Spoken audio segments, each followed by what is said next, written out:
Hello, fellow Desi Daughter caregivers. My name is Sonia Basroy, and today we'll be hearing from Sheila Ivlev. Sheila Roy Ivlev has been a family caregiver since the age of 15.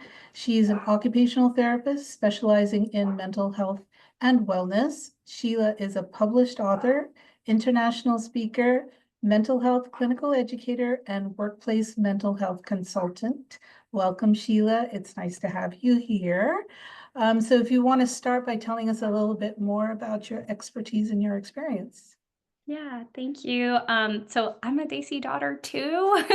Hey. So I have been, as you mentioned, I've been a caregiver since I was 15.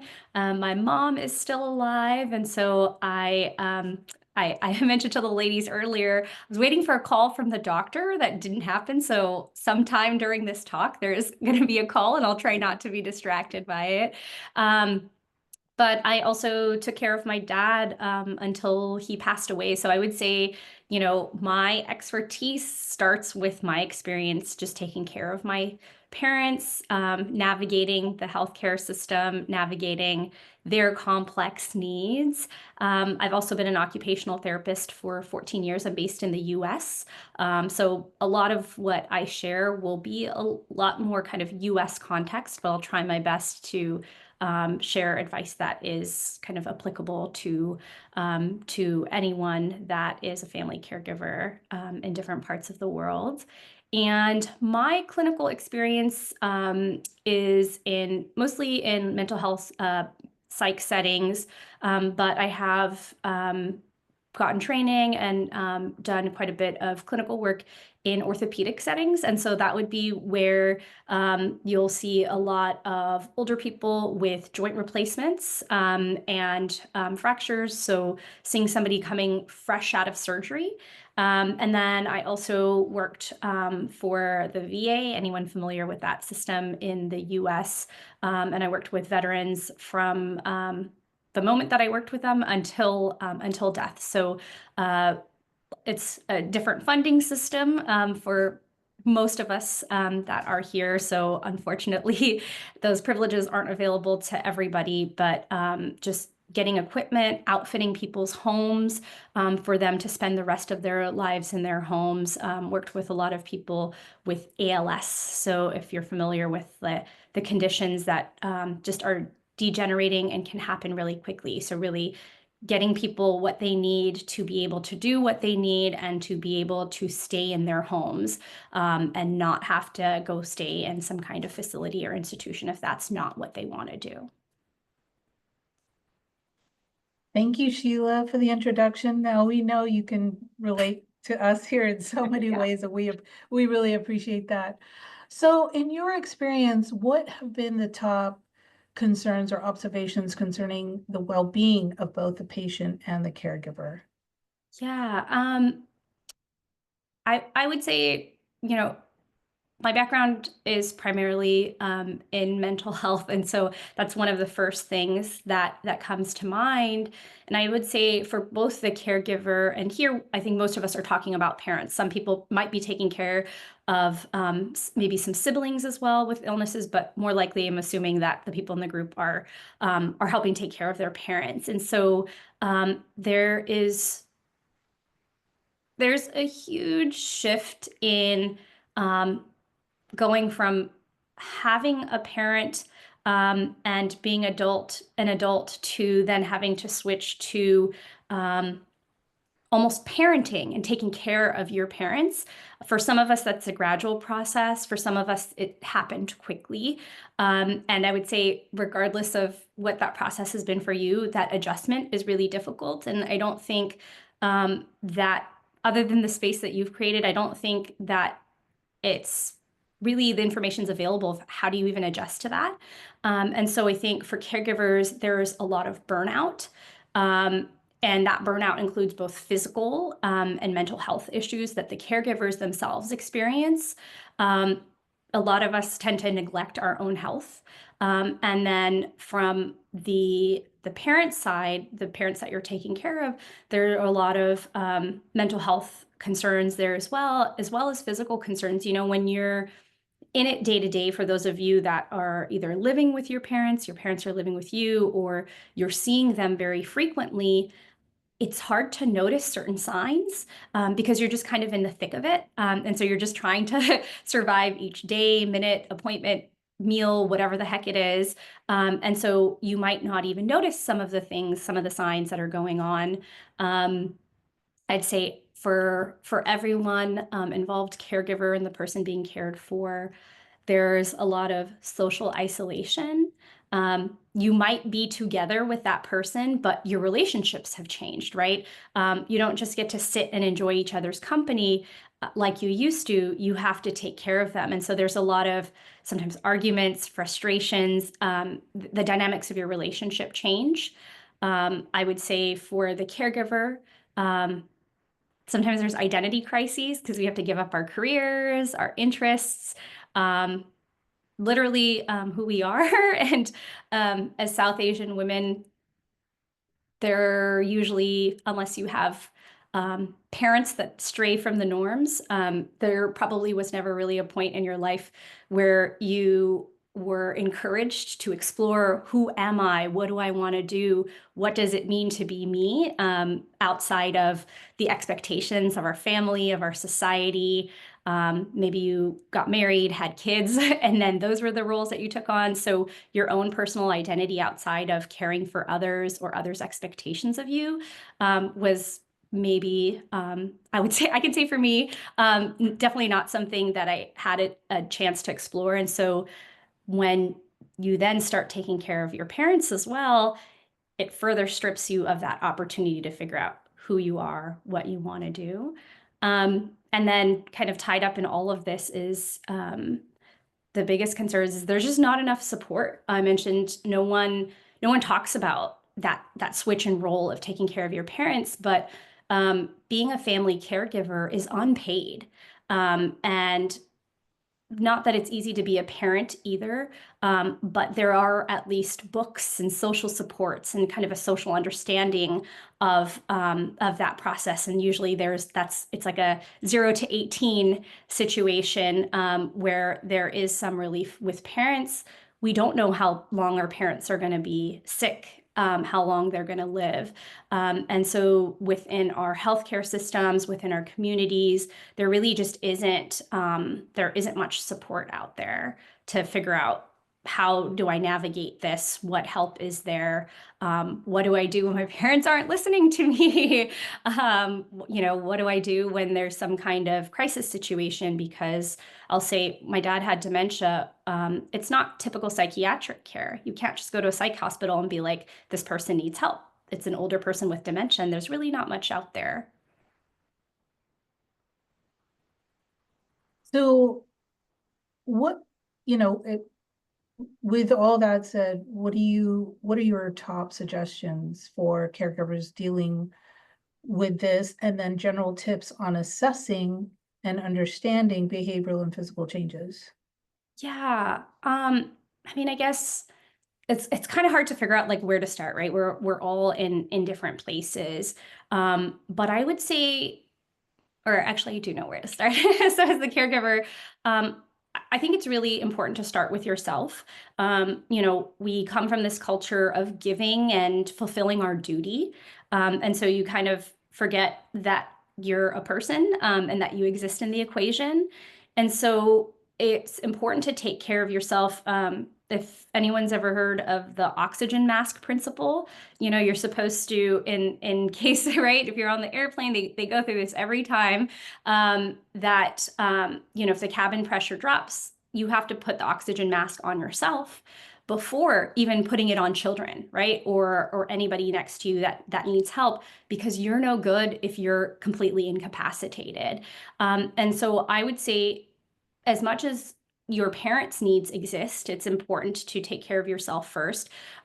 So I think something like respite care is a really good place to start. And so if you're in the US, kind of depending on the condition of your parents for dementia and Alzheimer's, there are often respite grants where you can actually get funding to pay for a caregiver, for those of you that can afford it. hiring a caregiver to come regularly, or maybe even a house cleaner, like just somebody who can take some of the labor away from you.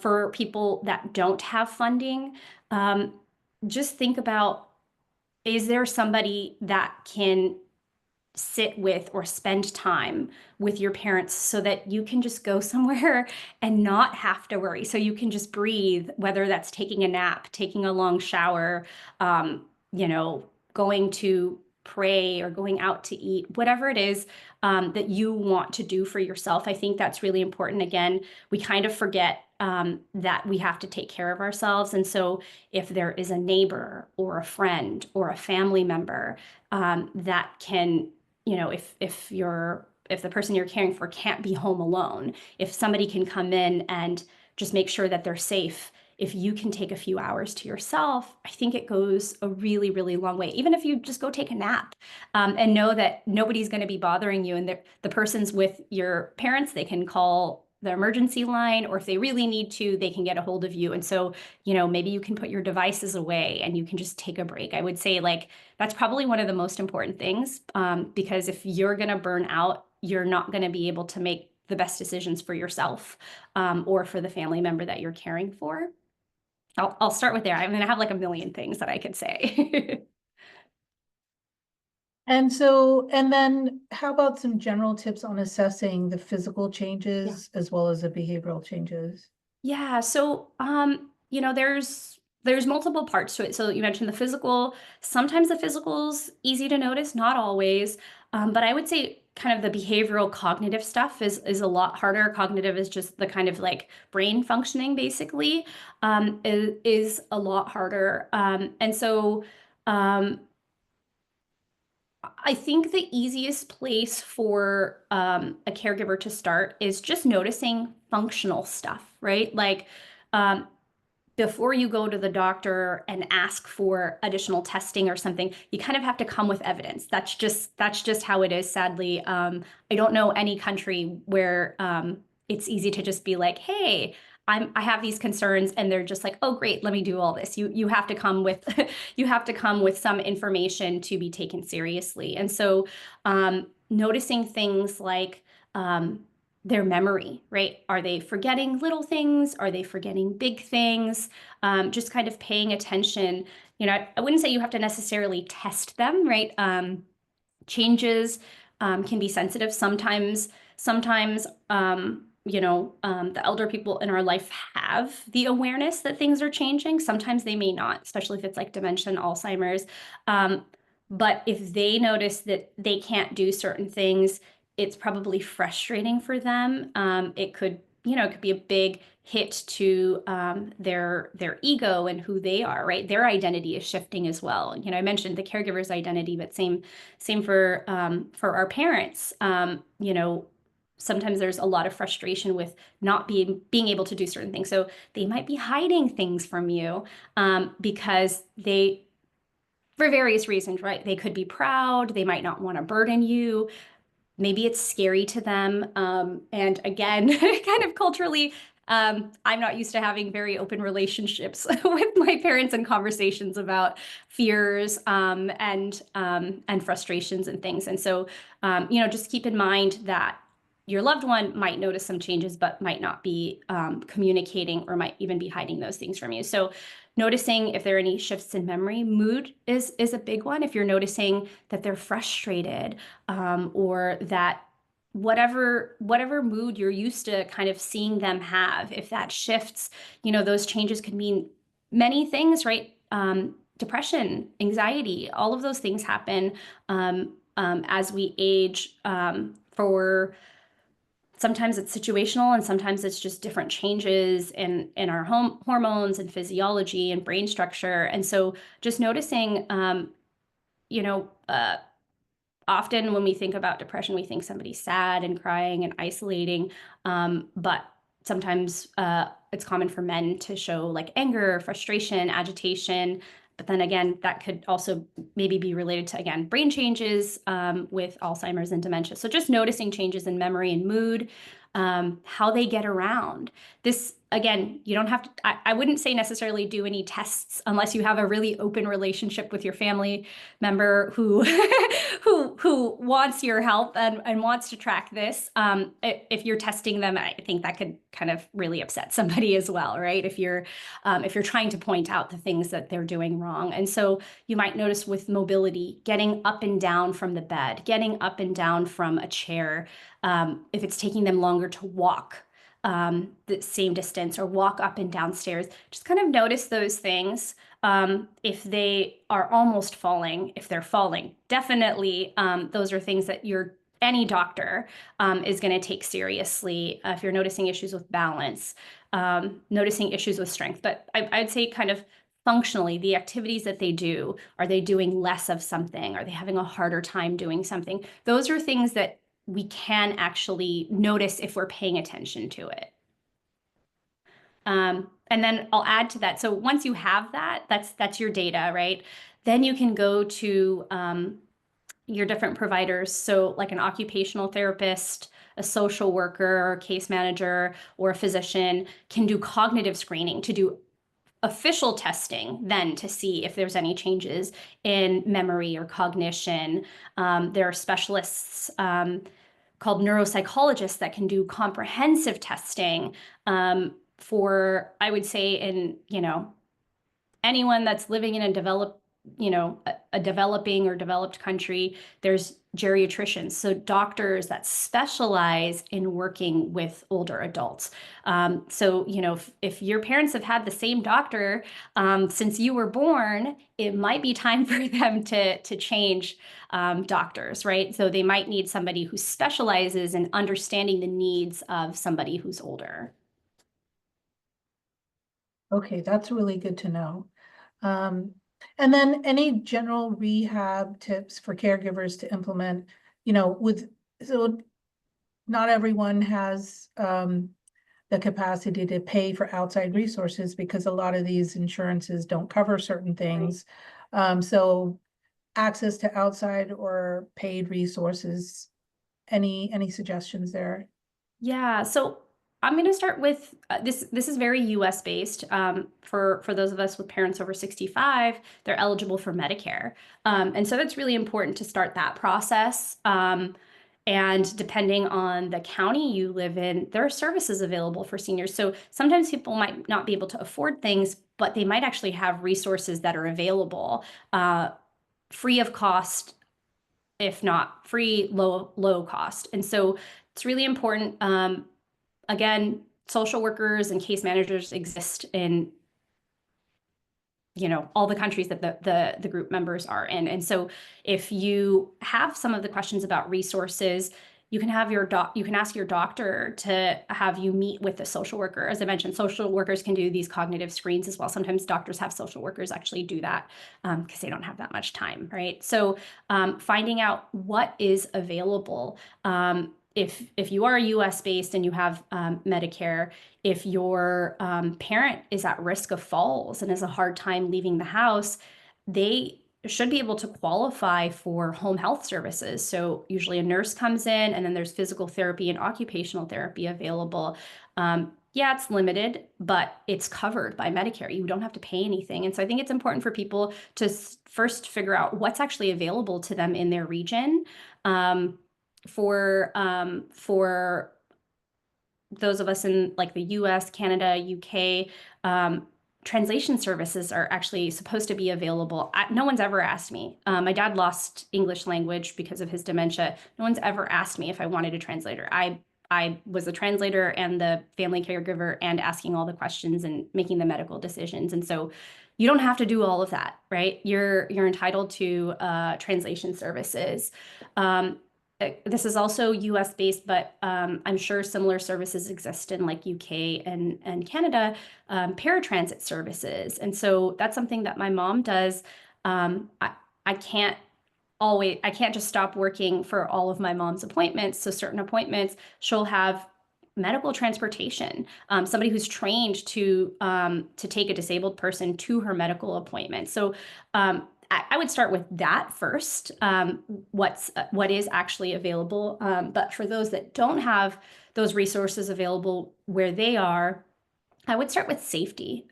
Again, if you have access to an occupational therapist, when they come to your home, it's their job to do safety assessments. But if that's not available to you, it's important for you to figure out what are the fall hazards, what are the trip hazards in your home, right? You want to keep your parents out of the hospital. You don't want to have to, the burden's going to fall on you if they injure themselves. And so, things like railings and grab bars, always have a contractor install those things. Don't skimp on that, because if it's not installed properly, then the person putting all their weight on it, preventing a fall, is gonna fall, and then there'll be a hole in your wall as well. There are different types of equipment available to people with different types of disabilities, whether it's arthritis, and your parent likes to cook. You might be able to find different tools. Amazon's available everywhere, so you can kind of like search what you're looking for. Like, if it's called adaptive equipment, so you can say like adaptive cutting board, adaptive knife, adaptive toothbrush, or whatever it is that they are having a hard time holding on to, and you might find something. I think things, still staying on safety. Again, Apple devices are available everywhere. There's different types of wearables that older people can wear that will capture if they fall. But now the Apple Watch does that, right? So the Apple Watch can be connected to your phone, and so you will get notified right away if there is a fall or if there is a change. It tracks physical activity. Some of the things I was saying, like to pay attention to, the data to give to your doctor if you think that your parents are having a hard time, the Apple Watch tracks that for you. So it tracks the activity level, it tracks things like heart rate. So just having, and like my dad wasn't willing to wear any of the stuff, but my mom's willing to wear an Apple Watch, right? Because it looks like a watch. Again, some people are sensitive to that disability identity, and so they might not be willing to wear some of these things. If your parents are homebound, you can put cameras in the house and set it up to an app so that you can make sure that they're safe, or you can call a neighbor or an emergency number if you step away from the house and see that something has happened. So I would say starting with safety is huge. Again, I have a big list, so I'm going to pause and let you ask me more questions. Um, oh, that is very helpful. So, the one thing that I know I struggled with my mom, so she was extremely active until she wasn't. She was bedridden. One thing I struggled with was trying to get her engaged in other things. Do you have any suggestions on how to keep them active? And she is fully cognizant. But I mean, I notice a few things, and that just comes with age. But if you have a conversation with her, she will have a conversation with you. But after I leave and I can't be with her, 12, 18 hours to keep her engaged, after I leave, she really has nothing to do because she can't get up and she can't move around. So any suggestions on how to keep someone active, even if they're not mobile? Yeah, that's a great question. As occupational therapists, it's our rehabilitation, the way that we help people heal, stay healthy, is through being engaged in activities. And so that is a great point. If somebody is bedbound, there's still things that they can do. So it's really important to think about the hobbies and interests of your loved one. And so how can you adapt that to where they are? Can your mom pair and roll up socks, right? Can she help with laundry? I don't know if she hated laundry before, don't make her do laundry now. But just giving somebody purpose is huge, right? It helps keep you mentally healthy, but being able to do what you have physically the capacity to still be able to do, you want to keep that up. You don't want to lose that function. And so maybe folding towels and pairing socks, like something like that. If she had interests in any kind of crafts or music, yes, listening to music is passive, but you know, nothing. Doing nothing is where it's really easy to become depressed, lose cognitive function, lose the motivation to do anything, and that's when you start to lose the physical function as well. And so, if she has any interests, you know, for people that can leave the house, think about other ways that they can socialize if they can go to groups. But if they can go to groups or different activities, if there's any kind of senior based activities, but if they're homebound or bedbound, can you bring that to them? So can somebody come? Can somebody in her community come once a month, once a week, and sit and listen to music with her? I don't know if she plays cards. I know my mom is like, women don't play cards. So I don't know. But if there's a game or something that your mom is interested in, or music, or even a TV show, can somebody come and do that with her? If your mom is open to different groups, there you know, COVID was a horrible thing, but what it allowed us to do was connect virtually. And so there continue to be lots of support groups. My mom had a stroke, so my mom attends a stroke survivor group virtually. It doesn't matter where it's based as long as the time works out, right? So my mom does once a week, she does an exercise class online, and it's meant for seniors. And so can you bring what your mom's interested and was engaged in before to her, or find a way to modify it? Things like, does she have the ability to use both of her hands? She does, but now her eyesight has, Okay. she can't see very well, but for a long time she was doing like solitaire or cards on the Hmm. tablet until she couldn't really see that anymore. And she does watch a lot of movies online, Yeah. but yeah, she can use her hands.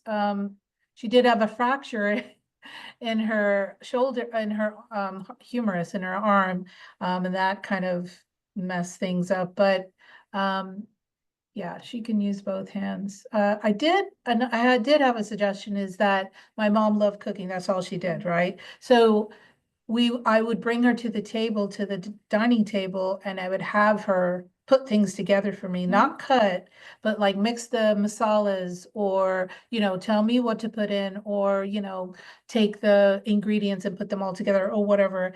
And that kept her busy for a while. And again, her eyesight is not good now, so that kind of limits a lot of things too.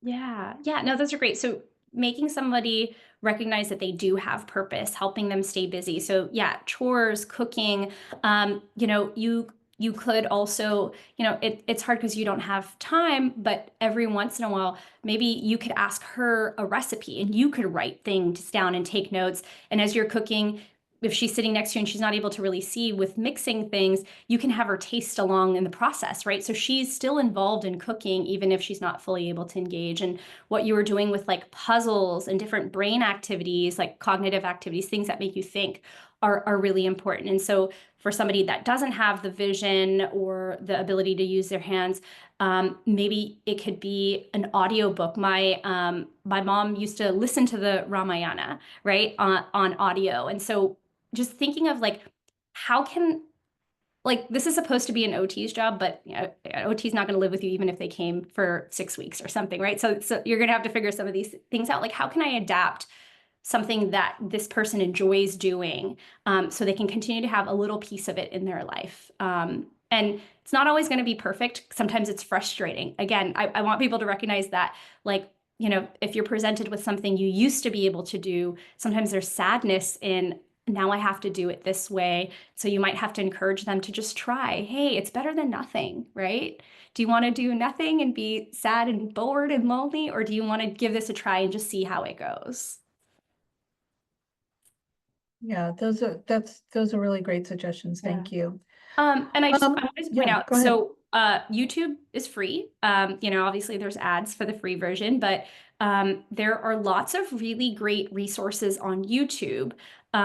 So again, for people that are bedridden or stuck at home, there are a lot of exercise options. So for people that are able to sit and stand, I maybe you can share some of the keywords later. It might be helpful for people. So like just looking up YouTube videos. So fall prevention, senior or chair yoga, senior exercises, or senior physical therapy, or senior balance exercises.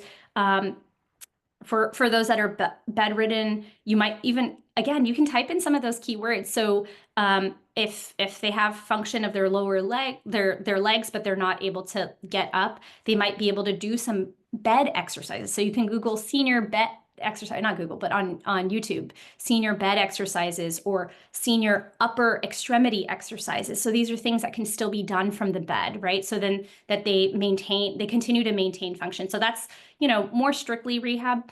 Not everybody wants to do those exercises. That's why it's more important to engage people's interests and hobbies, right? They're more likely to do the stuff that they enjoy or they used to do versus this boring new exercise regimen. But it's available for those that have parents that are willing. Yeah, I'm lucky. We got some OT and PT. So we did get a whole bunch of bed exercises. So and the caregiver we have rotates those exercises so that she Awesome. doesn't get bored of and then Yeah. overwhelmed with doing 20 different exercises in one day. But I didn't even think about YouTube. That's great. Thank you. Thank you for that. And for, a lot of us have parents that love to watch TV, encourage them to do it while they're watching TV once they get a hang of it. Just so it's like you don't have to think about it. Just do it while you're watching TV. We know our parents' shows. When this show comes on, do this exercise. When this show comes on, do this exercise. So kind of reminds them and pairs it with something that they can do and that ideally you don't have to supervise, right? I'm talking about these exercises that are meant for seniors, and so they should have modifications for their balance and their safety. They're not doing these, you don't want them doing something that you're not supervising that they can fall and put them at risk, right? But if it's like a seated exercise they can do while watching TV, great, it's safe. Right, exactly. Okay, so and lastly, do you have anything else you want to share with us? Any additional resources or info? Yeah, so for those of us that live in communities that have senior centers, I think it's great to see what they have available. Like, you can just search what's in your area, and ask, because if your parent can leave the home, that might be an option for them. If they can't leave the home, you can see what they have available virtually, right? And then as well, hospitals often have groups or resources. I mentioned talking to a social worker or case manager. And so there's kind of social and other types of support for your parents, but they might even have something available for caregivers. As I mentioned, now everything's online, but you don't have to live locally anymore. So these are things my mom used to attend because my dad had dementia. So there are lots of different types of support groups for caregivers, and particularly caregivers caring for different health conditions. And I think it's important for people to consider attending those. One, it just helps you feel less alone, but then you meet people that are navigating the same thing you are, and they've problem solved something you're living through right now. So you might get some really good ideas, because a doctor can say, do X, Y, Z, but if they haven't lived it, like they don't always know what they're talking about. But somebody who is doing what you're doing has probably been able to figure out something that's been helpful. I'm actually a facilitator with Asian Mental Health Project. So we're starting on May 9th for 10 weeks. It's virtual. We actually have people join us from different countries, including India. So May 9th, it's going to start Fridays at 5 p.m. Pacific. And so it's free and virtual. It is a peer wellness group for caregivers. So we have caregivers, healthcare professionals, just people that are taking care of others. And so this is not a space to figure out how do I take care of these people, it's how do I take care of myself? So it's a space for, and it's going to be people like you, right? People across the diaspora, with Asian heritage, lots of eldest daughters. That was a common theme last year. And so just learning how to take care of yourself, surrounded by people who are also trying to take care of themselves, and it's free. So that is a resource that I'm happy to share. It's myself and a friend, Farhana, and I co-facilitate. She is Bangladeshi. So, it really helps to understand because, you go to a therapist and you say what you're struggling through, and you're like, they'll say, why are you taking care of your parents? Take a break, set boundaries, put them in a home. And that's not always an option for us. So Very true. So we'll take some questions if anybody has any questions, but before we do that, if anybody needs to reach out to you, Sheila, what's the best way for them to get in touch with Yeah, so you? I'm on the various social medias, OT Bay Area. And then you can email me. It's Sheila, Sheela, at otbayarea.com. That's also my website, OT Bay Area. So just if you remember OT Bay Area, then you'll be able to find me. So you can send me a message. I can, answer some questions or do a free consultation link. As an occupational therapist, I'm only licensed in California, but I'm happy to like send resources. So I can't provide therapy or tell you exactly what to do, but I can provide resources. Okay, great. Okay, thank you. And we'll add that to the replay, so all of your contact information will be there. And you're also a member in Circle, so that's great. We can find you in there too. I'm gonna go ahead and stop the recording. I think